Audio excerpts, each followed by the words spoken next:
kita datang kembali dengan acara Huma Story. Pada siang hari ini kita akan kedatangan tamu dari ICEL Indonesia, Institute for Central Environmental Law. Ya, jadi kita hari ini akan kedatangan tamu dari teman-teman ICEL. Dan hari ini kita rencananya akan membahas tentang dampak pengesahan dari Undang-Undang Cipta Kerja atau Undang-Undang Nomor 11 tahun 2020 itu. Jadi kita semua hari ini akan belajar bersama, akan mendengarlah beberapa pernyataan, beberapa pertanyaan nanti mungkin yang akan kami ajukan dari beberapa pertanyaan kunci dari dampak adanya Undang-Undang Cipta Kerja ini. Nah, ini saat ini kita akan mengkontak Mas Adri atau Adrianus Erian, nama lengkapnya. Beliau adalah staf atau kepala divisi dari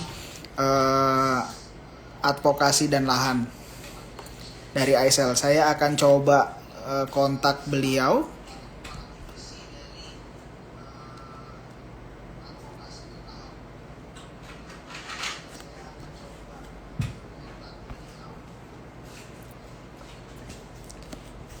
Belum bergabung nampaknya. Sebentar ya, kita coba lagi.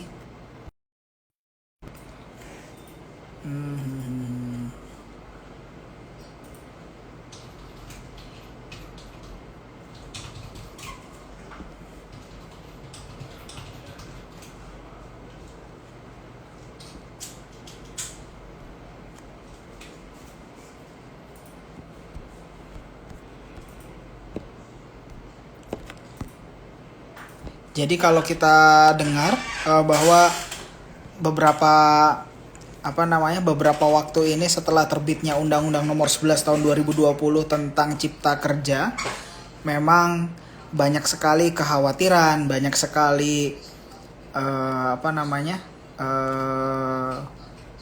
fakta-fakta yang mungkin nanti bisa kita perdalam, atau ketentuan hukum yang bisa kita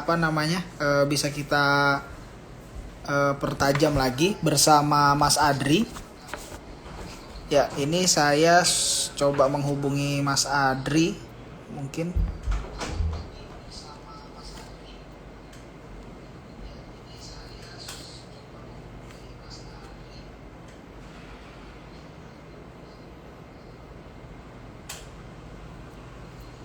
Oke, sebentar.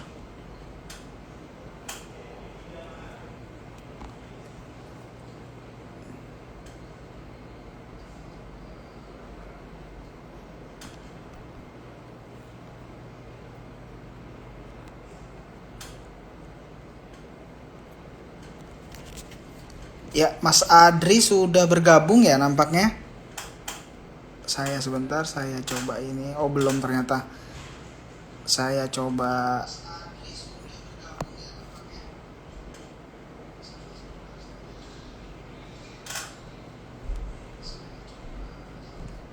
Oke. Coba mengkoneksikan dengan Mas Adri dengan akun ICEL Indonesia. Oke, nah ini dia. Loh, kok hilang? Ya, jadi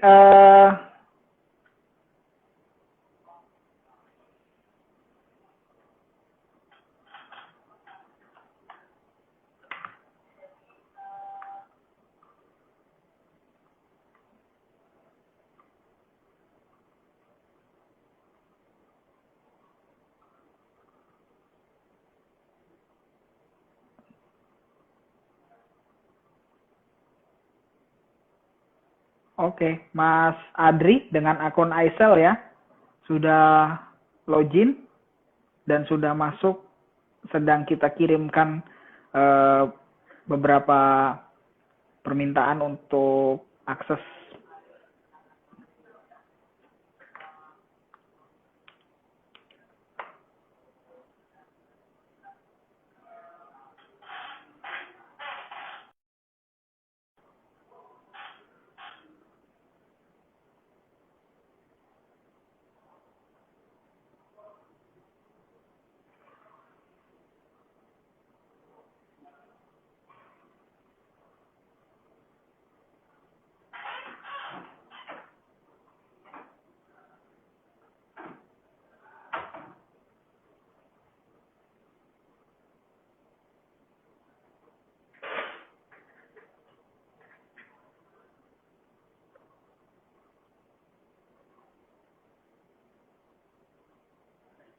Oke, nah ini dia. Halo, Mas. Halo Kedengeran Mas ya? Adri, iya Agak error siang, tadi, Mas.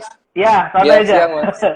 Siang Mas Adri, kita eh, gabung nih, kita ajak gabung dalam pertemuan siang ini. Sebetulnya pertemuan singkat yang dimana mungkin biar teman-teman eh, publik lah, teman-teman publik itu tahu bahwa sebenarnya kira-kira apa sih dampak-dampak dari pengesahan diterbitkannya Undang-Undang Cipta Kerja atau Undang-Undang Nomor 11 Tahun 2020. Sebagaimana yang kita ketahui bahwa memang ya apa ya namanya banyaklah isu-isu yang menyatakan bahwa memang eh, Undang-Undang Cipta Kerja ini adalah undang-undang ininya investor gitu. Ibaratnya kepentingan investornya terlalu besar atau bagaimana, dan juga kira-kira sebenarnya poin-poin apa aja sih sebetulnya kan yang bisa kita ketahui dari Undang-Undang Cipta Kerja ini, khususnya pada bidang lingkungan hidup gitu. Karena kebetulan nih Mas Adri kan merupakan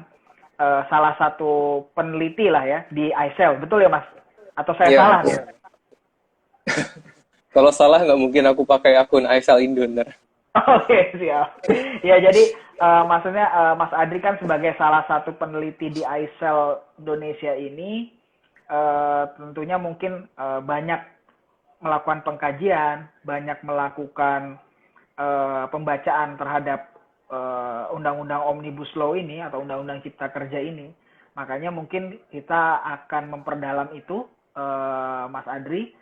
Mungkin ya kurang lebih 30 sampai 40 menit ke depan lah kita bakal ngobrol bareng sama Mas Adri nih. Ya mungkin sebelumnya eh, saya juga menyampaikan ke Mas Adri bahwa ini adalah salah satu agenda dari Perkumpulan Huma yang dimana memang ingin membuat atau menyebarluaskan pengetahuan publik berkenaan dengan informasi dan isu terkini dengan hal-hal yang berkaitan dengan lingkungan hidup dan juga perlindungan terhadap masyarakat hukum adat maupun masyarakat lokal gitu. Jadi informasi-informasi yang berkenaan dengan hal tersebut itu memang dikampanyekan atau dipublikasikan oleh Huma melalui akun Instagram maupun juga akun-akun media sosial lainnya. Namun salah satu media belajar atau media berbagi informasi ini adalah Instagram Story, yang dimana memang sekarang bisa memadusrasikan antara apa namanya Zoom meeting, seperti aplikasi Zoom meeting itu dengan story biasa lah. Nah nantinya jadi akan bisa dilihat langsung oleh teman-teman yang banyak dan juga akan disebarluaskan di forum-forum ataupun teman-teman pendamping hukum rakyat yang merupakan bagian dari salah satu elemen dari Huma. Begitu kurang lebihnya Mas Adri. Ya Mas Adri, kita tidak perlu berpikir panjang, mungkin Mas Adri akan menyampaikan beberapa informasi. Jadi seperti yang saya sampaikan di awal bahwa kurang lebih pengaturan lingkungan hidup apa khususnya. Jadi dalam Undang-Undang Cipta Kerja ini kan banyak apa namanya membongkar pasang lah, istilahnya membongkar pasang pasal-pasal di Undang-Undang Lingkungan Hidup, Undang-Undang Kehutanan atau Undang-Undang Pengelolaan Sumber Daya Alam lainnya, yang makanya mungkin kita akan sharing lagi, akan gali lagi lebih dalam dengan Mas Adi. Tapi dalam pertemuan pertama ini kita akan menggali secara khusus topik terkait dengan lingkungan hidup. Nah, jadi mungkin pertanyaan pertama saya nih, itu. Jadi pertanyaan pertama saya dan juga pertanyaan teman-teman lain mungkin ya di apa namanya di luar Huma sebetulnya dan juga masyarakat lain. Sebenarnya apa sih yang apa sih yang diatur atau juga apa sih yang memang berbeda dari lingkungan hidup yang dari lingkungan hidup yang sudah ada sebelumnya di Undang-Undang 32 2009 tentang lingkungan hidup dengan Undang-Undang Nomor 11 Tahun 2020 tentang Cipta Kerja ini. Nah, mungkin silakan Mas Adri bisa menyampaikan informasi ataupun pengetahuan lah, kita bagi bersama-sama. Silakan Mas. Oke, Mas. Ini aku mungkin cerita sedikit ya dari Undang-Undang Cipta Kerja ini. Oh, sebelumnya terima kasih juga sudah mengundang Aisel juga ikut live IG story kayak gini.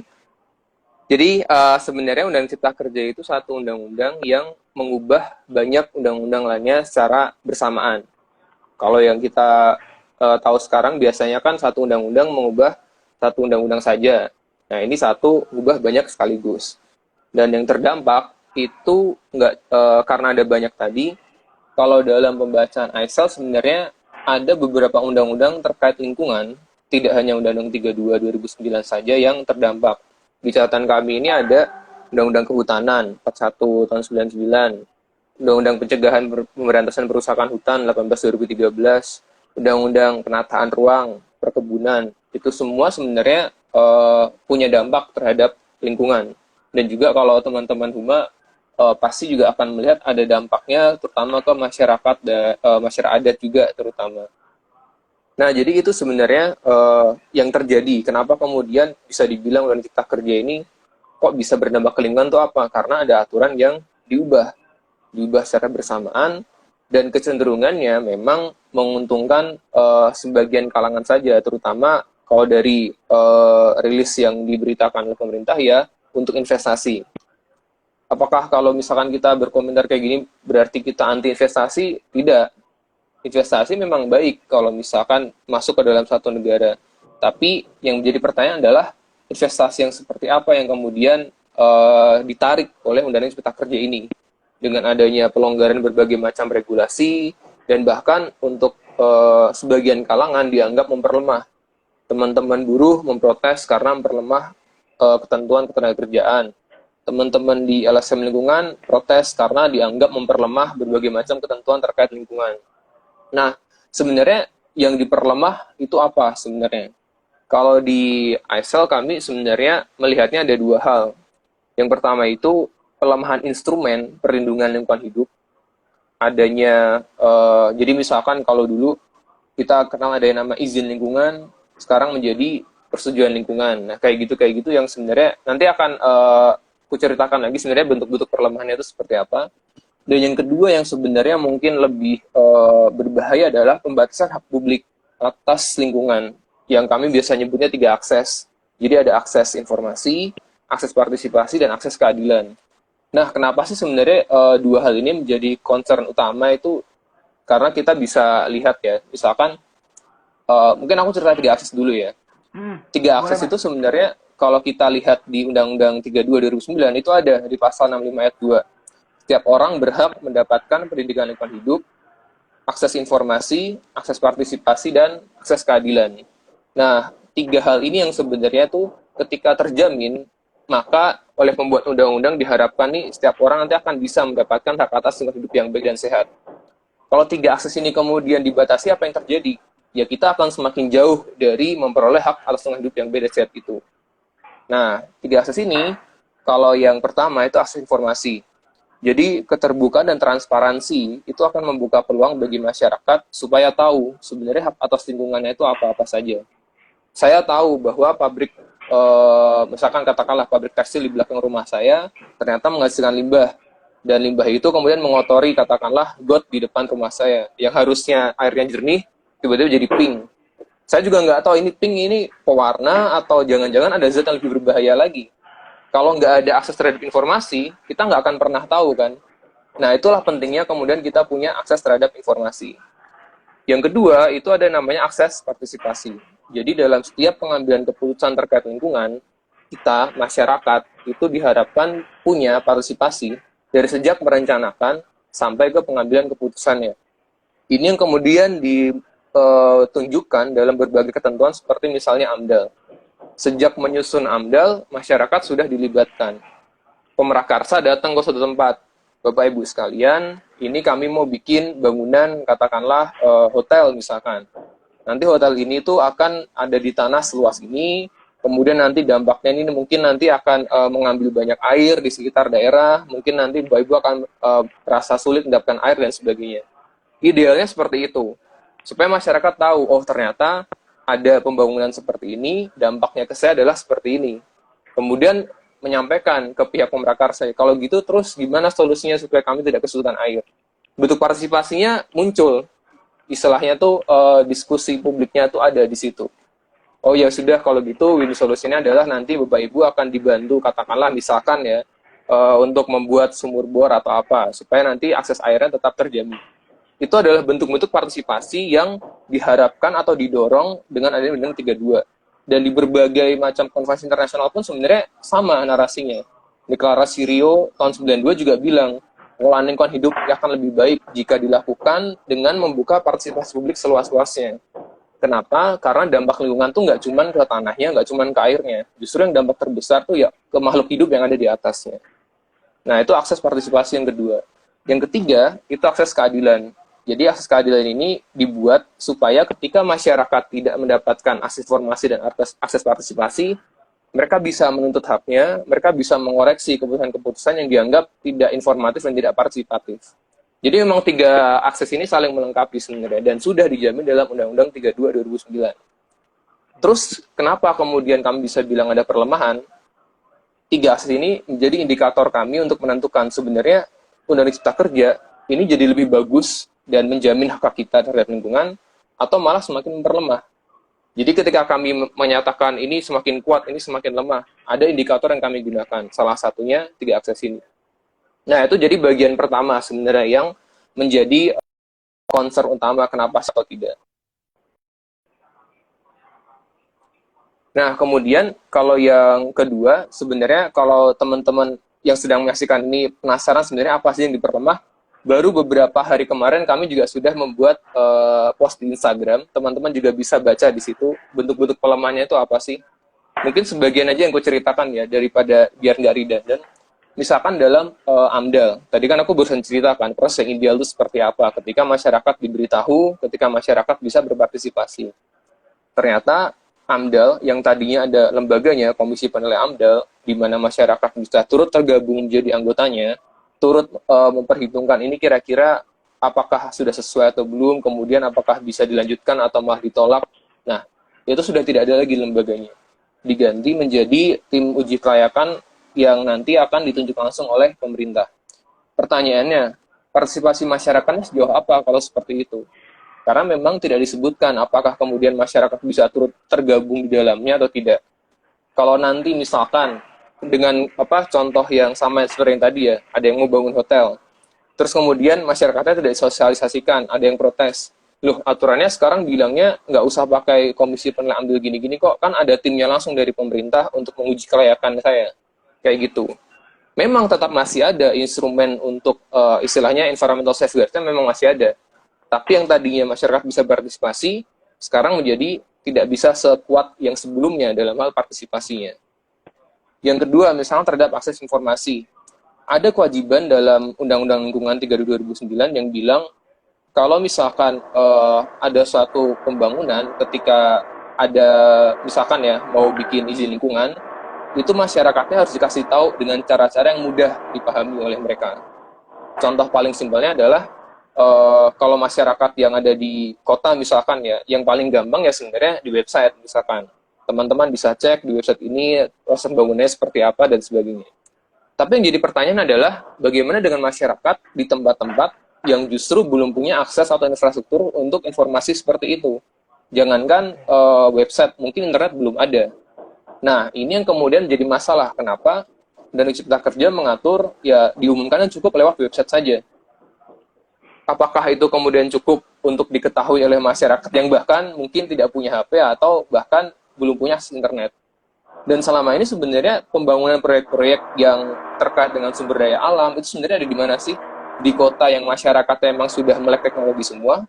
Atau justru di daerah-daerah yang mungkin masih hutan, masih bentuknya kekayaan alam masih di dalam tanahnya, masih harus digali, masyarakatnya mungkin belum kenal teknologi. Mana yang lebih banyak di situ? Itu jadi permasalahan. Perubahan satu kalimat itu juga sudah bisa berdampak atau punya konsekuensi hukum yang beda jauh dengan ketentuan yang sebelumnya. Nah, itu yang kemudian kami sampaikan, itu barusan kemarin juga kami post di Instagram untuk lebih menunjukkan. Dan sebenarnya praktek-praktek misalkan ya, saya ambil contoh untuk di putusan pengadilan yang ada sekarang, sebenarnya itu sudah mengarah ke situ. Hakim pun sebenarnya sudah menyadari bahwa ini harusnya memang tidak disamaratakan. Tidak bisa kita bilang kalau sudah di-upload di website, terus kemudian semua orang tahu. Saya ambil contoh di putusan Semen Kendeng, itu di tingkat peninjauan kembali ya, kalau mungkin teman-teman ikut beritanya.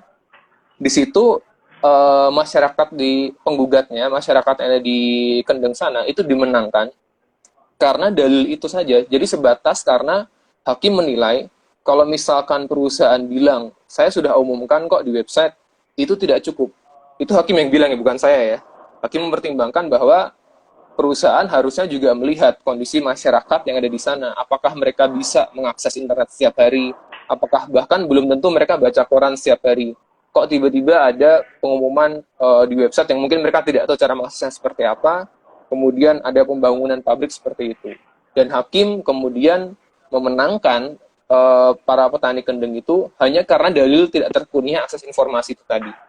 Jadi sebegitu kuatnya sebenarnya, dan itu sudah banyak disadari oleh terutama di kalangan pengadilan juga ya, ketika melihat ya inilah harusnya kita nggak boleh kemudian pukul rata semuanya kayak gini.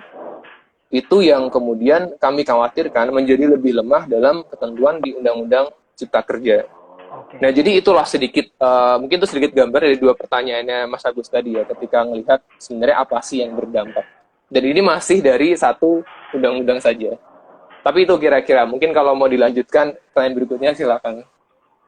Ya, oke. Ini belum ada pertanyaan lagi sih, cuma ini saya tergelitik sebenarnya nih, Mas Adri. Jadi, kalau tadi menyampaikan bahwa 2 poin yang memang terdampak dari Undang-Undang Lingkungan Hidup ya, lebih tepatnya, bahwa terdapat kelemahan instrumen, ya kan? Kelemahan instrumen lingkungan hidup yang berkenaan dengan izin lingkungan, yang berubah menjadi persetujuan lingkungan. Nah, ini jadi apa ya, menurut saya jadi ya udah jelek ditambah jelek kalau ini. Ini tapi opini saya lah ya, udah jelek ditambah jelek gitu ibaratnya.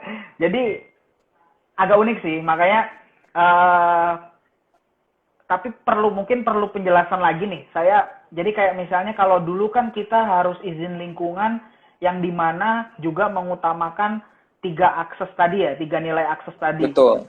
Jadi, nah kalau sekarang ini bacaan teman-teman ISEL sendiri, khususnya Mas Adri, sebenarnya melihat pernyataan-pernyataan yang ada dalam Undang-Undang Cipta Kerja itu berarti akan semakin meminggirkan masyarakat begitu ya. Jadi kadang kan begini, dari kacamata masyarakat misalnya, oh iya semakin lama kita semakin dipinggirkan nih gitu. Namun mungkin di kacamatanya investor atau pelaku usaha misalnya, wah kita nggak perlu lagi nih repot-repot harus bayar orang lagi untuk apa namanya mendatangkan, misalnya kan butuh dana lagi tuh, misalnya bikin diskusi publik atau apa kan biasanya ya mungkin karena apa ya, karena budaya orang kita juga yang biasanya mungkin dengan harus mengundang diskusi publik harus ada uang amplopnya apa uang apanya, itu kan ibaratnya memang kalau kacamatanya mereka selalu begitulah stigmanya. Tapi sebenarnya idealnya itu apa sih, misalnya prasyarat kayak apa, kayak partisipasinya itu misalnya dengan datang saja atau misalnya ada perwakilan dari masyarakat aja gitu, atau misalnya memang masyarakat harus menandatangani atau memberikan persetujuan secara langsung sebetulnya, secara anggapan partisipasi yang sempurna lah gitu ibaratnya. Sebenarnya seperti apa gitu. Jadi biar maksudnya kita kan juga tahu nih sebenarnya partisipasi yang dimaksud yang sempurna itu seperti apa. Jadi mungkin nanti teman-teman pelaku usaha atau investor juga bisa dapat masukan juga mungkin dari hasil kajian atau hasil ini ISEL, karena selama ini memang benar mereka menganggap bahwa dengan dicantumkan di dalam web, oh mereka udah selesai secara formalitas, mereka selesai lah ya. Cuma kan secara partisipatifnya nggak ada tuh istilahnya, kayak mungkin misalnya orang kan belum juga misalnya kayak di Kendeng itu belum mengenyam pendidikan secara langsung. Memang itu yang menjadi salah satu pertimbangan ya kalau dalam putusan tadi. Cuma kuat atau tidaknya partisipasi itu sebenarnya modelnya seperti apa, Mas Adri gitu. Jadi kita biar tahu lah gitu. Boleh mungkin dibantu Mas Adri. Oke. Jadi sebenarnya ini aku cerita idealnya seperti apa, terus kemudian realita di lapangan kayak gimana ya. Nah, idealnya mantap. Karena emang beberapa kali aku mendampingi teman-teman di daerah juga yang banyak ya mendampingi, kayak misalkan di Kaltara, teman-teman yang di Kalau tim di LBH-nya yang mendampingi masyarakat sekitar, kenapa kok ada masalah apa dan kayak gitu. Jadi memang idealnya dalam proses kalau misalkan ya saya mau bikin katakanlah kebun sawit misalkan, itu kan ada dalam pembentukan AMDAL ada dari penyusunan AMDAL-nya, penilaian AMDAL-nya sampai nanti ketika kegiatan berlangsung. Jadi kayak pra, saat, terus pasca kayak gitulah kira-kira. Sejak penyusunan seharusnya itu sudah ada. Jadi belum ada apa-apa nih, belum bikin apa-apa ya, baru misalkan mau bikin AMDAL, itu sebenarnya harus udah datang, mungkin istilahnya kayak sowan ke masyarakat, cerita, kami mau bikin apa di sini. Ini yang akan kami buat, ini kira-kira dampak akan terjadi. Masyarakat yang diundang itu kemudian jadi tahu, oh ternyata mereka datang mau bikin ini, dan dampaknya ke masyarakat adalah seperti ini. Kalau masyarakat sudah tahu, sudah paham, mereka pasti akan merasa, ini saya ada yang diuntungkan dan dirugikan. Kira-kira gimana nih biar kita bisa win solution. Kayak tadi yang kalau contoh simpel yang kuceritakan tadi idealnya. Ada yang mau bikin hotel, nanti kalau airnya berkurang gimana, dan sebagainya. Ya udah nanti Bapak Ibu akan disediakan katakanlah tandon air untuk menampung air, atau nanti dibantu untuk bikin sumur dan sebagainya. Itu bentuk-bentuk dialog ke masyarakat supaya tercapai win solution-nya tadi. Idealnya seperti itu. Jadi sejak penyusunan, kalau nanti AMDAL-nya sudah selesai dibuat, nanti ada sosialisasinya, kemudian ada penilaian komisi menilai AMDAL, masyarakat tidak hanya diberi informasi, tapi juga berpartisipasi untuk mengambil keputusan, sampai nanti ketika proyek sudah jadi, apa yang sudah tertuang dalam AMDAL, yang sudah dijanjikan tadi, yang kami sebut ada di dalam RKLRPL, pengelolaan dan pemantauan lingkungan tadi, yang kemudian dituliskan menjadi kewajiban bagi perusahaan yang termuat dalam izin lingkungan. Nanti nyambung ini, kenapa kok izin lingkungan kemudian jadi hilang, sampai akhirnya itu nanti bisa jadi pegangan masyarakat. Loh, Bapak kan udah menjanjikan saya untuk bikin ini misalkan. Itu ada kok sewaktu proses penyusunan AMDAL, waktu penilaian juga AMDAL setujui karena Bapak menjanjikan ini. Dan sudah jadi kewajiban juga karena tertuang dalam izin lingkungannya. Sekarang saya mau nagih ini, yang sudah tertuang jadi kewajiban itu sebenarnya memberikan posisi kepada masyarakat yang kalau kita lihat ya, seringkali pasti posisinya timpang ya. Nah itu yang kemudian fungsinya hukum itu adalah supaya bisa seimbang lagi posisinya. Supaya ada instrumen untuk masyarakat mengakses keadilan dari hak informasi dan partisipasi tadi. Jadi memang saling terkait ketiganya itu. Idealnya seperti itu. Sangat indah kan kalau misalkan yang terjadi seperti itu kan. Enak, kalau mau apa-apa kita jadi tahu, kita bisa partisipasi, kita pun bisa menuntut apa yang menjadi hak kita nantinya. Ya, masalahnya, itu yang ideal. Masalahnya, realita di lapangan seringkali. Perusahaan datang, masyarakat nggak tahu apa-apa, udah langsung digusur aja, terus tiba-tiba udah nanti kamu saya ganti rugi, tapi belum tentu akan terrealisasi juga. Atau mungkin yang sedikit lebih jahat adalah, kadang sosialisasinya tuh untuk kegiatan apa, tapi diminta tanda tangan, dianggapnya sudah setuju. Nah, ini sebenarnya berbahaya. Karena kalau kita melihat AMDAL yang ideal, tanda tangan masyarakat itu sebenarnya dilengkapi dengan masukan masyarakat, mereka tuh maunya apa. Ya, saya sepakatlah dengan apa yang dibuat perusahaan ini, tapi nanti tolong jangan sampai sungainya jadi kering. Misalkan seperti itu. Itu concern masyarakat yang harus dipenuhi oleh perusahaan. Nanti izin lingkungannya akan memuat, oh AMDAL melihat bahwa setelah dikaji nanti sungainya bisa kering. Jadi tindakan yang harus dimitigasi adalah ini mungkin sungainya diperlebar atau nanti irigasinya supaya tetap dijaga dan sebagainya. Karena masyarakat butuh air ini untuk mengairi sawah mereka. Jangan semuanya dicemari oleh perusahaan. Misalkan seperti itu idealnya. Tapi kalau masyarakatnya nggak ditanya-tanya dengan dari awal sosialisasinya, tiba-tiba langsung dibangun, masyarakatnya protes, kemudian mendapatkan perlakuan atau dipersekusi, ya pada akhirnya kita nggak akan pernah mencapai skema yang ideal itu, yang sebenarnya sudah dijamin oleh Undang-Undang 32 2009. Sedihnya apa? Yaitu realita yang terjadi sekarang ini. Yang berkali-kali ketika saya melihat, yang terjadi itu mirip-mirip semua sebenarnya. Loh, saya waktu itu diundang bukan untuk sosialisasi AMDAL kok. Saya diundang karena ada acara makan-makan aja. Diminta isi daftar hadir tanda tangan. Tapi ternyata tanda tangannya untuk persetujuan bahwa saya sudah sepakat. Nah, itu kan sebenarnya berbahaya. Orang hukum, ya saya orang hukum ya, itu tanda tangan artinya sepakat, meskipun nanti kita bisa berargumen lah, ini harusnya nggak seperti ini nih, harusnya. Tapi itu yang sering kali terjadi. Bahkan cap jempol ya mas, cap jempol aja ya, ini itu. Kan? Ya, karena memang bisa digantikan dengan cap jempol ya. Masalahnya masyarakat kan nggak tahu apakah belum tentu masyarakatnya paham hukum juga. Mereka mungkin setiap hari hanya bertani, diminta tanda tangan, dikiranya absensi, dapat makanan, senang. Padahal yang betul. terjadi bukan seperti itu. Nah, ini sebenarnya yang praktek-praktek buruknya tuh seperti itu. Kenapa sih kemudian ada ketentuan harus repot-repot sosialisasi ke masyarakat, harus repot-repot kemudian dikasih tahu ini dampaknya? Ya untuk menjamin supaya hak masyarakat tidak dilanggar di sana. Ya ini seringkali itu luput dari perhatian kita. Karena kita hanya mementingkan, saya nggak mau ribet deh. Yang penting kalau bisa diurus cepat, ya cepat aja. Nah itulah makanya yang menjadi pertanyaan kita di awal adalah, investasi seperti apa yang mau ditarik dengan adanya ketentuan yang seperti ini. Kalau teman-teman juga sudah melihat berita, investor-investor yang peduli dengan sustainability standard kan juga protes kan. Ini kami mempertanyakan nih, kami maunya investasi yang green tapi kok ketentuannya seperti ini. Itu bukan aku yang bilang, itu yang bilang investornya ya. Teman-teman bisa baca beritanya. Itu yang kemudian kalau kita bisa lihat gambarnya tuh kayak gitu. Nah, mungkin ku tambahkan satu terkait yang izin lingkungan menjadi persetujuan lingkungan. Karena tadi juga aku lihat di kolom chat ada yang nanya persetujuan bisa dibuat atau enggak. Sebenarnya gini, kalau secara teorinya ya, izin dan persetujuan itu beda. Izin itu untuk suatu kegiatan yang sebenarnya by default itu dilarang.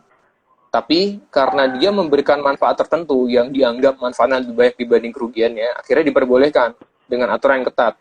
Sebagai contoh, izin buang limbah misalkan. Buang limbah itu kegiatan yang by default dilarang atau diperbolehkan. Ya sebenarnya dilarang. Saya nggak mau dong sungai di belakang rumah saya terus kemudian tiba-tiba tercemar, airnya jadi pink. Tapi kenapa diperbolehkan? Karena memang ada manfaatnya yang timbul di situ. Ini saya mau bikin pabrik tekstil kok, yang nanti juga untuk memenuhi kebutuhan baju atau mungkin APD misalkan dalam konteks yang sekarang. Ya tapi memang ada dampaknya ke lingkungan. Ya sudah, biar win solution diatur supaya dampaknya ini tidak melampaui baku mutunya. Jadi supaya airnya ini tetap, atau nanti limbahnya diolah dulu supaya airnya tidak terlalu tercemari, nggak ada logam beratnya dan sebagainya. Win solusinya tuh di situ. Itu kemudian dibungkus dalam bentuk izin. Ini harusnya kamu nggak boleh buang sembarangan ya, tapi karena ada manfaatnya, saya beri izin supaya diatur dengan ketat. Kayak gitu kira-kira gambarannya. Nah, persetujuan apakah seperti itu? Enggak. Persetujuan itu semacam ngasih notis saja. Pak, saya buang limbah di sini ya. Oke, saya setuju. Selesai. Tanpa adanya suatu bentuk yang mengikat tadi itu. Jadi memang dari filosofinya juga sudah berbeda. Dan ini yang kemudian menjadi masalah. Kalau memang bentuknya jadi seperti ini, ya berarti jadi lebih lemah dong dibandingkan yang sebelumnya. Seolah-olah ya, nggak tahu nanti realitanya seperti apa, seolah-olah buang limbah itu emang hal yang diperbolehkan. Dan lah sudah disetujui juga kok. Ini kan yang bahaya sebenarnya kan, kalau kita melihat ke akarnya seperti apa. Ya itu meskipun mereka bilang ya ini demi penyederhanaan regulasi dan lain sebagainya. Kita tidak tahu apakah nanti akan benar sederhana atau enggak, kita masih harus menunggu aturan-aturannya dan melihat nanti realita di lapangan seperti apa nantinya. Nah, sekalian untuk yang menjawab tadi, kalau misalnya persetujuan itu bisa digugat nggak? Kayak misalkan izin lingkungan yang sebelumnya. Secara teori, karena memang dia termasuk dalam suatu bentuk keputusan oleh pejabat negara, seharusnya bisa. Tapi itu teori. Itu teorinya seperti itu, harusnya bisa. Tapi apakah nanti beneran bisa atau enggak, kita masih nggak tahu. Karena diarahkannya itu lebih ke perizinan berusaha yang nanti bisa dibuat atau enggak. Kalau perizinan berusaha udah pasti bisa. Tapi kalau dulu kan sebenarnya, kalau di Undang-Undang 32 2009 kan sebenarnya ada ketentuannya. Kalau izin lingkungan digugat, itu pasti bisa. Kalau izin lingkungannya batal, izin usaha juga batal. Dan kenapa yang digugat izin lingkungan? Karena jelas kewajiban terkait lingkungan yang kemudian dilanggar. Nah, hal seperti ini yang kita masih belum jelas sebenarnya. Melihat kerangka pengaturan dari cipta kerja nanti seperti apa, kita masih nggak tahu. Peraturan turunnya juga seperti apa, masih bisa berubah juga. Kalau teman-teman akses di website-nya di pemerintah, itu ada tulisan draft ke-17, draft ke-19. Saya nggak tahu apa-apa, tiba-tiba udah jadi draft 19 kan, selebihnya seperti apa, kita nggak tahu lagi kan. Betul. Itu yang kemudian perlu dikawal untuk supaya kita tahu sebenarnya, oh perubahannya nanti akan jadi seperti apa ke depannya, dan lain-lainnya. Mungkin kira-kira itu dulu yang bisa saya sampaikan, Mas. Oke, siap Mas Adri. Ini jadi informasinya sangat bertambah sekali sih berkenaan dengan perkembangan atas nilai akses yang semakin diperparah lah ya. Makanya tadi kalau saya bilang udah jelek, tambah jelek gitu. Karena Undang-Undang Cipta Kerja ini kan gitu. Nah, Ini sih ada beberapa pertanyaan nih Mas Adri. Jadi menarik juga bahwa tadi dari Mbak Putri Anggalia ini Hmm. Oh, Mbak Anggi, pertanyaannya, ada apa? Halo, apakah Mbak. persetujuan lingkungan sebagai bagian dari perizinan berusaha bisa digugat ke PT UN oleh masyarakat atau organisasi LH? Jadi tetap pada dasarnya tadi tetap bisa digugat lah ya, Mas Adri, begitu ya? Secara Kalau yang teori harusnya tetap bisa, karena tetap dikeluarkan oleh si pejabat tata usaha negaranya. Tapi untuk realitanya seperti apa, kita masih belum tahu. Karena kan Oke. kalau dulu kan di Undang 32 kan jelas kan izin lingkungan, karena bentuknya izin, keputusan tata usaha negara bisa digugat, memenuhi kualifikasi individual, eh, itu apa aja sih? Aku jadi lupa. Ada syarat KIP-nya di situ. Nah, kalau Oke. untuk persetujuan ini memang kita masih belum terlalu jelas. Karena kalau kita melihat membaca secara teliti, yang dimaksud persetujuan lingkungan itu ya sebenarnya itu SKKL tadi, surat keputusan kelayakan lingkungan hidup. Namanya aja surat keputusan. Harusnya bisa. Ya, ya. Realitanya kayak gimana belum tahu. Belum ada yang uji Oke. juga sebenarnya. Itu dia Siap, siap. sebenarnya yang jadi masalah.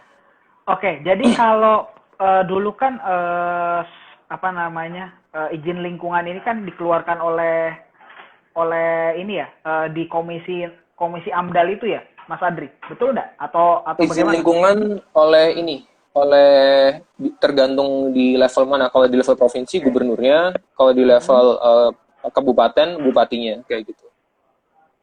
Oke. Nah, ini pertanyaan lanjutan sih karena mungkin menarik. Jadi kalau tadi tindak lanjutnya bahwa bisa digugatnya si persetujuan lingkungan itu atau persetujuan untuk perizinan berusaha, ini apakah bila digugat dan juga menang, apakah perizinan usaha itu langsung tercabut juga? Atau bagaimana nih Mas Adri kira-kira? Kita belum tahu karena kembali Oke. lagi normanya yang sebelumnya 2032 kalau izin lingkungan dibatalkan, izin usaha bisa dicabut. Itu di Oke. Undang 32. Oke. Di Undang-Undang Cipta Kerja, ketentuan itu udah dihapus, diubah Oke. jadi persetujuan lingkungan tadi. Nah, apakah persetujuan lingkungan kalau batal terus kemudian perizinan berusaha ikutan batal? Tidak ada norma yang secara tegas mengatur seperti itu. Oke. Itu Atau yang mungkin kita nanti masih belum ya, tahu. atau mungkin nanti diatur di ini ya, di peraturan pemerintahnya sebagai salah satu bagian dari apa? Tindak lanjut Undang-Undang Cipta Kerja ini kan, yang katanya Bisa ratusan jadi seperti itu. peraturan pemerintah. Oke. Terus ada lagi nih dari Kak Ronisme. Nah, ini Kak Etronisme. Nah, apakah Undang-Undang Cipta Kerja itu memiliki pengaruh yang besar terhadap instrumen ekonomi lingkungan? Nah, kira-kira gimana tuh, Mas Adri? Apakah ini bisa menjelaskan ini instrumen ekonomi Kalau lingkungan? sejauh ini yang kami lihat sebenarnya terutama kalau di aspek hukumnya di Undang 32 Ah, kan ada satu PP terkait instrumen ekonomi lingkungan di situ. Itu memang nggak oke. berubah sebenarnya. Dan kita masih nggak tahu, yang jadi pertanyaan adalah kita masih nggak tahu apakah PP ini tetap berlaku atau enggak dengan adanya Undang Cipta Kerja. Karena nanti di PPP yang sedang disusun sekarang, itu kan nanti akan mengubah sekaligus banyak PP-PP yang sudah ada sebelumnya. Kemarin tuh waktu aku lihat cek di bidang hutan aja, ada 8 atau 9 yang berubah sekaligus. Nah, mungkin akan bisa terdampak kalau memang ketentuan yang sudah ada ini ikut berubah. Itu nanti akan terdampak. Tapi kalau ketentuan yang sudah ada ini nggak diubah sama sekali dan tetap berlaku dengan adanya Cipta Kerja, ya memang nggak berdampak berarti. Tetap bisa berjalan as usual seperti yang sudah ada sebelumnya. Jadi itu memang ketidakpastian yang terjadi dengan adanya Cipta Kerja. Kita masih harus nunggu-nunggu dulu nih. Nggak bisa langsung berikan jawaban nih pasti terdampak atau enggak. Kemungkinannya Oke. terdampak jika seperti ini. Kemungkinannya tidak terdampak kalau kayak gitu. Itu kira-kira. Jadi kalau misalnya kita baca kan Undang-Undang Cipta Kerja itu kan undang-undang yang memadu serasikan berbagai undang-undang lah istilahnya, Mas Adri. Nah cuma berarti tapi tetap aja sebenarnya ya peraturan pemerintahnya itu akan berlaku sektoral juga karena kan biasanya pengampu dari apa namanya instrumen misalnya kehutanan atau instrumen misalnya perkebunan itu sama aja kan sebenarnya ya atau gimana? Sebenarnya kalau kita lihat konteks dari si pelakunya nanti, kalau di level PP sebenarnya masih semuanya diseragamkan. Kalau emang Oke. dibuat dalam norma standar prosedur NSPK yang serius pemerintah secara seragam, ada standarnya, bisa jadi akan jadi bagus. Bisa jadi bagus. Belum tentu, karena kita belum tahu bisa ngeliat atau enggak. Karena jadi jelas, oh bahwa standarnya perlakuannya seperti ini sama semua atau kayak gimana nanti ke depannya. Nah, yang jadi masalah adalah nanti kalau misalkan di PP ini, kalau nanti nggak sesuai dengan yang kita inginkan, nanti misalkan karena ada banyak kepentingan di situ kan, ini masih level PP yang masih berlaku semua ya, itu kan nanti dilibatkan ada banyak Kementerian Lingkungan Hidup dan Kehutanan dilibatkan di situ. Nanti BKPM untuk OSS-nya misalkan ikut dilibatkan juga di situ. Nah, gimana supaya ini tuh saling padu badan dan harmonis? Nah, itu yang kita masih belum bisa ngelihat sekarang. Sebagai contoh, karena gini, yang sudah ada memang di beberapa rilis pemerintah memang disebutkan tetap ada. Aku ambil contoh untuk ketentuan pengawas lingkungan hidup ya. Pengawas lingkungan hidup itu kan di Undang-Undang 32 sebenarnya udah ada aturannya. Jadi ada pejabat pengawas lingkungan hidup yang nanti mereka bisa punya kewenangan untuk kalau misalkan ada katakanlah ada perusahaan yang tiba-tiba terlihat mencemar limbah, udah jelas mereka bisa melakukan penyegelan. Ya, jadi ada kewenangan-kewenangan yang tetap bisa berlaku. Nah, pertanyaannya, mereka kan ada di daerah. Kalau misalkan nanti semua kewenangan pengawasan di Indonesia Cipta Kerja ya, penerbitan izin, pengawasan semua ditarik ke pusat, apakah mereka masih tetap bisa punya kewenangan?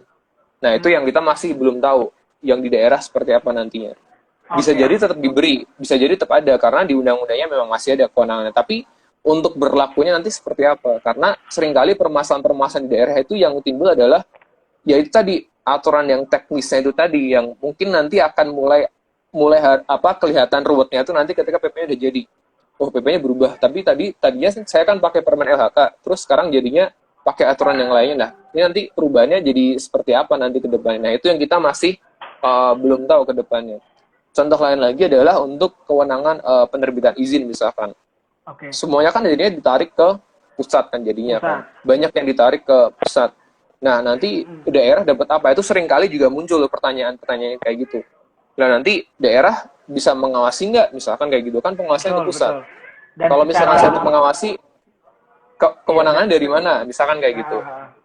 Nah, itu yang jadi pertanyaan. Dan memang kita belum bisa mendapatkan jawaban yang pasti karena ya RPP-nya belum ada. RPP sudah ada, tapi kita pasti bisa berubah terus.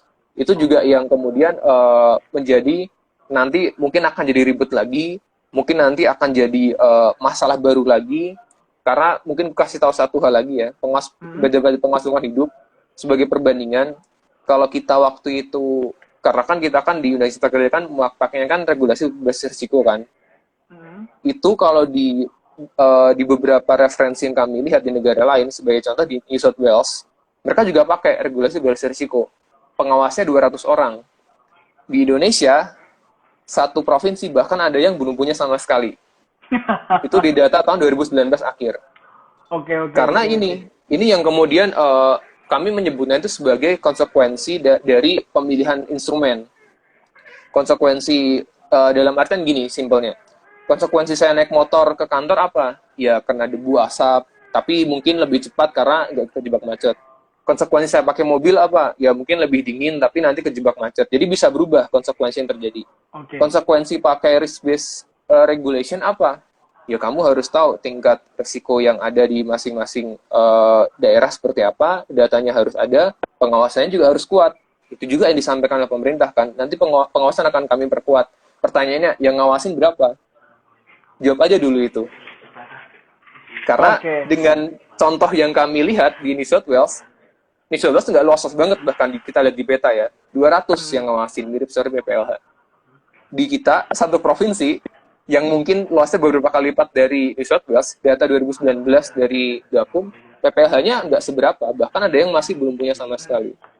Kalau memang mau konsisten menggunakan instrumen yang ada ini, berarti harusnya konsekuensinya adalah pengawasan diperkuat. Setidaknya, tambahlah jumlah pengawasnya dulu. Supaya apa? Atau setidaknya berilah kewenangan untuk mengawasi di daerah. Karena mereka yang lebih tahu, mereka yang ada di daerah situ juga, dan ini adalah konsekuensi ketika kalian melonggarkan perizinan, pengawasan harus lebih kuat. Ini dijalankan nggak? Jangan sampai nanti kita seolah-olah udah milih naik motor, tapi komen, kok panas sih? Ya itu konsekuensi kamu naik motor. Naik mobil. protes, kok macet sih? Ya itu konsekuensi kamu naik mobil. Nah itu jangan sampai ya, jadi nggak konsisten, terus jadi saling bertabrakan satu sama lain. Itu sebenarnya yang kami khawatirkan dengan pemilihan-pemilihan instrumen yang ada di dan kita kerja itu. Mungkin itu Oke. gambarannya kira-kira untuk apa kayak contoh-contoh sederhananya. Oke, Mas Adri, ini jadi apa namanya, kita bener-bener tergambarkan lah bahwa memang instrumen-instrumen apa tadi yang untuk lingkungan, kelemahannya instrumen-instrumen penjagaan atau apa namanya mengkonservasi lingkungan itu sendiri menjadi sangat turun atau lebih apa mengalami degradasi lah ya kalau ininya ya bahasanya. Jadi memang banyak-banyak perubahan dan juga banyak-banyak apa namanya instrumen-instrumen yang akhirnya menjadi hilang ataupun menjadi tidak terbawa lah dalam undang-undang baru. Angin dengan adanya undang-undang cipta kerja ini, apakah untuk menggugat pelaku usaha terkait isu lingkungan ini menjadi semakin sulit gitu?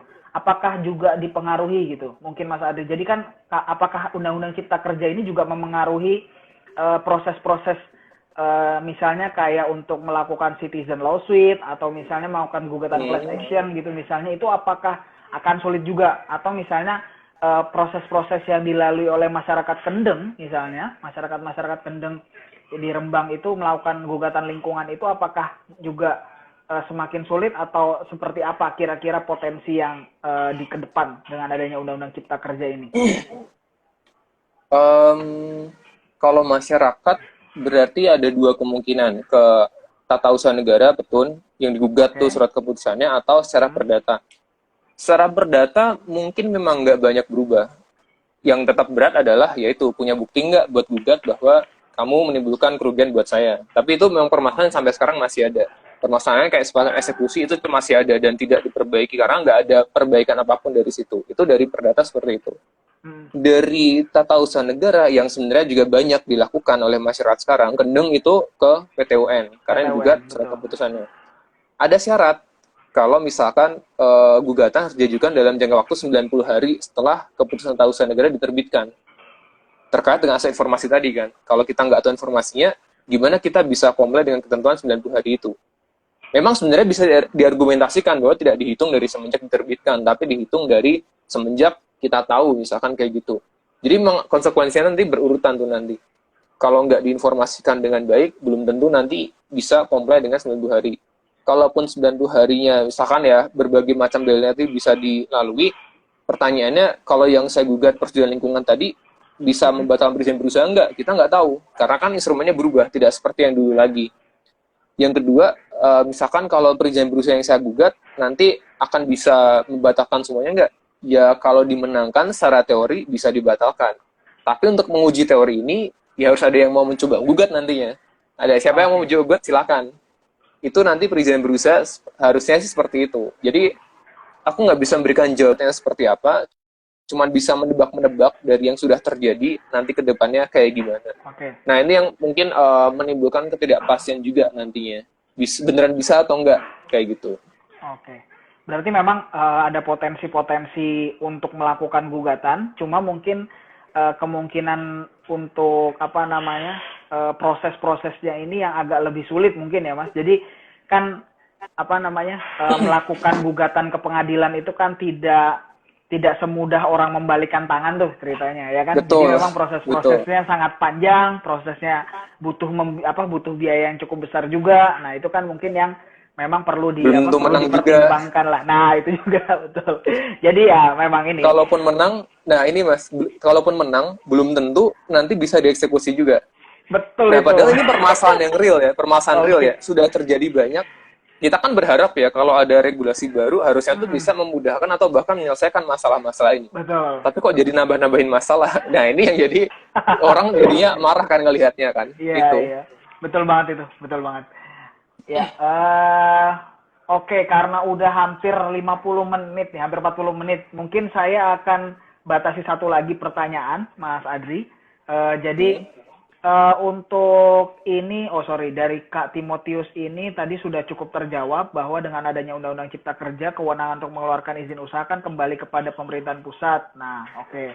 tadi sudah dijelaskan bahwa memang perizinan kembali ke pemerintah pusat ya Mas, cuma mungkin ada fungsi-fungsi tertentu yang akan ke pemerintah daerah, begitu ya ulang ininya ya. Iya. Oke, yang terakhir mungkin ini pertanyaan berkenaan dengan KLHS cepat. Nah ini kan ada apa ya, instrumen baru nih Mas Adri. Jadi dari Kak Putri Anggalia nih, Putri.Anggalia, dia bilang bahwa KLHS cepat itu apa sih? Bahwa ini kan di RPP Kehutanan boleh melepaskan kawasan hutan asalkan ada KLHS dan bisa dibuat KLHS cepat. Nah ini yang saya juga baru dengar nih, bahwa di Undang-Undang 32 2009 kan adanya ya cuma KLHS aja, kajian lingkungan hidup aja ya Mas. Jadi apa sih KLHS cepat itu yang mungkin sudah dilakukan atau dibaca oleh ICEL sebelumnya gitu kira-kira? Sebagai penutup mungkin nanti sebelum kita ini ya. Ini pertanyaannya mengarah ke salah satu proyek yang sedang disusun sama pemerintah juga nih, yang barusan keluar Permen LHK-nya nih. Okay. Jadi gini, KLHS itu sebenarnya kalau di Undang-Undang 32 2009 ya, itu adalah kajian lingkungan hidup strategis. Jadi di KLHS itu nanti isinya itu dia akan mengkaji, contoh misalkan Depok ini struktur lingkungannya ini seperti apa, tanahnya ternyata subur, cocok ditanemin untuk apa, tapi ternyata konturnya nih gampang longsor, misalkan kayak gitu, atau ternyata tanahnya berkapur jadi kurang subur atau kayak gitu. Nanti ada penjelasannya, kajian lingkungan hidup strategisnya, termasuk nanti misalkan dia dukung daya tambang lingkungannya seperti apa, apakah nanti bisa kalau kita mau bangun katakanlah dibikin sawah nih kira-kira kayak gimana nih, oke nggak kayak gitu. Jadi memang lebih melihat dalam bentuk kajian. Secara internasional sering disebut sebagai strategic environmental assessment. Jadi KLHS itu kayak semacam indukannya dalam jangka yang luas. Terus nanti kalau misalkan ada yang namanya AMDAL, Environmental Impact Assessment, itu secara spesifik ke suatu set atau proyek tertentu. Jadi kalau kita melihat secara perencanaannya ya sebenarnya masih terkait. KLHS-nya itu nanti luas, kajian lingkungan hidupnya, AMDAL-nya nanti ke posisi yang tertentu. Depok kan ada beberapa kecamatan misalkan, KLHS-nya itu mencakup semuanya Depok, nanti AMDAL-nya itu misalkan khusus buat hotel di daerah Beji, nanti ada hotel di daerah Pondok Cina, dan sebagainya. Itu nanti bisa beda-beda. Secara umum KLHS-nya akan bilang kondisinya seperti ini, AMDAL-nya secara spesifik akan bilang, ya secara spesifik nih harusnya dikecualikan nih kalau daerah yang gampang longsor. Di KLHS sudah disebutkan. Nanti dikecualikan kalau di sungai ini karena daya dukungnya sudah tidak melampaui. Idealnya seperti itu. Ini yang aku sampaikan bentuk-bentuk ideal ya. Idealnya kita tahu, oh ternyata secara kajian lingkungan hidup seperti ini hasilnya. Dan kalau kita bikin AMDAL, nanti akan jadi seperti itu. Nah, jadi permasalahan adalah, kalau misalkan ini tidak dilakukan gimana? Ya, simpel kita nggak tahu dampak ke lingkungannya seperti apa. Itu dulu yang pertama yang mesti kita pahami. Yang kedua, sebenarnya KLHS cepat ini apa? Kita nggak bisa mengenal namanya KLHS cepat. Yang dimaksud itu mungkin KLHS yang dibuat dengan metode cepat. Dan memang sudah pernah dilakukan beberapa kali juga. Untuk sebaca aku itu memang sudah pernah dilakukan beberapa kali. Cuman yang jadi pertanyaan adalah, kalau misalkan dilakukan dengan metode cepat, apa yang membedakan dengan KLHS yang biasa, yang reguler tadi? Pasti ada perbedaan dong. Memangnya metode yang reguler seperti apa, terus kemudian kenapa dibuat secara lebih cepat, yang membedakan itu apa? Salah satu yang menjadi perbedaan sebenarnya adalah ketersediaan data. Tadi yang aku sampaikan di awal, itu semua yang ideal akan terjadi ketika datanya tersedia. Oh, saya tahu kok daerah Depok ini kita punya data bahwa tanahnya ini seperti ini. Kita juga punya data bahwa ternyata tutupan hutannya tuh ada di daerah barat sana itu pokoknya masih hutan semualah, jangan diganggu, misalkan kayak gitu. Karena ada data, kita bisa ngambil kesimpulan berdasarkan data yang tersedia dengan baik. Dan yang kita ambil itu bisa diversifikasi. Kok kamu bangunnya di daerah Beji? Ya karena di daerah Beji yang memungkinkan. Dari daya dukung daya tampungnya, tanahnya cocok. Kalau di daerah Pondok Cina nggak cocok, karena di sana udah terlalu padat penduduk dan sebagainya. Idealnya, kita bisa ngambil kesimpulan seperti itu. Kalau dilakukan kalau di undang-undang kan ada yang secara sistematis menyeluruh, itu di KLHS kan ada kayak gitu. Nah, kalau yang cepat gimana? Sepertinya memang di beberapa yang sudah pernah dibuat, aku agak lupa nama nomornya berapa itu untuk keputusannya, memang dibuat ketika ketersediaan data ini nggak mencukupi. Jadi karena tidak ada ketersediaan data, akhirnya ya sudahlah berdasarkan penilaian ahli sajalah. Nah, permasalahannya kan tergantung ahli yang ditunjuk siapa juga. Keahliannya apa, belum tentu juga bisa secara menyeluruh ngelihat semuanya. Nah, ini yang jadi permasalahan. Nah, itu meskipun mungkin secara instrumen kita masih belum bisa ngelihat kalau cepat ini barangnya seperti apa, tapi kemungkinan-kemungkinannya itu yang terjadi ya seperti itu pada akhirnya. Kenapa Oke. dipilih ya karena cepat. Udah itu aja sebenarnya pertanyaannya. Itu aja jawabannya. Jawabannya. Oke. Jadi enggak, saya mau ini nih, saya mau memperjelas. Berarti KLHS ini bukan KLHS cepat gitu bahasanya ya, tapi bahasa hukumnya adalah KLHS dengan metode cepat, begitu. Betul ya, Mas Sebaca Adri? dan sepemahaman saya seperti itu. Seharusnya dengan metode yang cepat. Jadi sebenarnya sama-sama KLHS, tapi yang satu dengan metode yang mungkin lebih menyeluruh, sistematis, lebih lengkap datanya. Satu lagi karena tidak ada ketersediaan data, ya sudah yang dibuat dengan cepat, dengan expert judgment-nya, supaya nanti kita bisa langsung tersedia jadi KLHS-nya.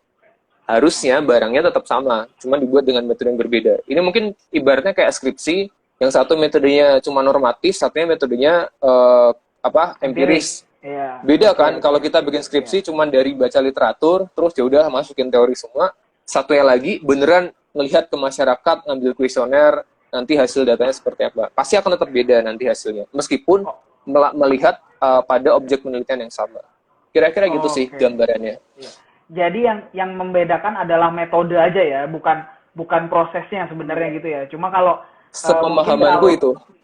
Jadi kalau misalnya mungkin melihat secara sistematis dan menyeluruh, mereka mungkin melakukan pemeriksaan lapangan atau melakukan apalah gitu ya. Jadi ada misalnya ya, dan lebih mungkin membutuhkan waktu yang lama. Namun kalau yang modelnya cepat ini dengan metode cepat berarti hanya mengkaji berdasarkan mungkin literatur terdahulu, atau misalnya dengan juga teori-teori yang mungkin atau ahli yang memang pernah melakukan identifikasi atau penelitian di daerah itu. Mungkin gitu ya Mas Adri ya? Kurang lebihnya ya. Oke nih Mas Adri, sudah hampir 1 jam kita ini karena terbatas sebetulnya Instagram Live ini selama 60 menit. Jadi sebenarnya paling tidak ini memberikan pencerahan lah. Nih saya sebagai masyarakat pada umumnya, sebenarnya paling tidak kita tahu bahwa ada beberapa poin, terutama dalam poin lingkungan hidup itu sendiri. Tadi misalnya bahwa dengan adanya dampak dari Undang-Undang Cipta Kerja ini terhadap lingkungan hidup adalah pertama berkenaan dengan kelonggaran regulasi, yang dimana memang kelonggaran regulasi ini berimplikasi pada 2 unsur. Ada kelemahan instrumen lingkungan hidup yang pertama, lalu kedua ada pembatasan terhadap hak publik. Nah, ini menjadi 2 poin yang memang bagian dari dampak terbesar adanya Undang-Undang Cipta Kerja yang secara tidak langsung dihapuskan lah dalam atau dirubah lah dalam Undang-Undang Lingkungan Hidup atau Undang-Undang 32 2009. Jadi nanti mungkin bisa berinteraksi lagi. Kita mudah-mudahan di lain waktu kita berinteraksi lagi dengan teman-teman ICEL dan juga teman-teman yang lain. Namun di Humas Story ini memang kita akan membuat beberapa seri. Jadi ini adalah seri pertama yang kita hadirkan adalah Mas Adri ini dari ICEL berkenaan dengan isu lingkungan hidup. Jadi di minggu depan kemungkinan kita akan mengadakan lagi Humas Story sesi 2. Itu berkenaan dengan isu kehutanan yang nanti akan dibantu oleh teman-teman Greenpeace Indonesia. Jadi kita akan sharing bersama-sama. Jadi buat teman-teman yang sudah menyaksikan hari ini, kita tidak berhenti pada hari ini aja. Nanti mungkin di minggu depan kita bergantian. Mungkin Mas Adri juga bisa ikut dan bergabung dengan teman-teman Huma juga dan juga teman-teman masyarakat lainnya yang menonton atau melihat Instagram Live langsung ini. Oke Mas Adri, sebelumnya saya ucapkan terima kasih banyak atas ilmunya, atas informasi dan pengetahuan yang sudah dibagikan terkait dengan Undang-Undang Cipta Kerja ini. Mudah-mudahan ini membawa dampak informasi yang sangat baik bagi masyarakat dan juga teman-teman teman-teman lain berkenaan dengan Undang-Undang Cipta Kerja ini. Oke, mungkin saya juga mohon maaf bila banyak salah kata atau salah pengucapan atau salah informasi buat teman-teman lain.